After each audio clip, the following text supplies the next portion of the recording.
আপনারা দেখছেন এসবি টিভির বিশেষ সংবাদ।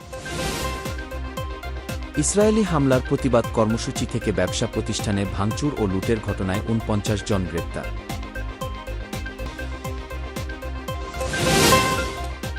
কোরিয়া, চীন, জাপান সহ বিভিন্ন দেশের অর্ধশত বিদেশি বিনিয়োগকারী কেপিজেডের বিনিয়োগ পরিবেশের ধারণা নিলেন। ট্রাম্প ও নেতানিয়াহু বৈঠকে ইরানের পরমাণু কর্মসূচি বন্ধ ও গাজায় নতুন যুদ্ধবিরতি চুক্তি নিয়ে আলোচনা।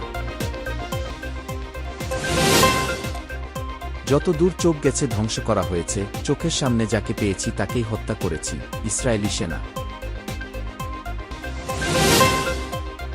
ওমরাহ পালনকারীদের ২৯ এপ্রিলের মধ্যে সৌদি আরব ছাড়তে হবে, সৌদি আরবের হজ ও ওমরা বিষয়ক মন্ত্রণালয়।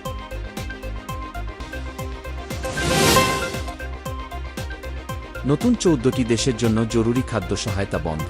জাতিসংঘের মতে মার্কিন প্রশাসনের এই সিদ্ধান্ত লাখ লাখ মানুষের জন্য মৃত্যুদণ্ড।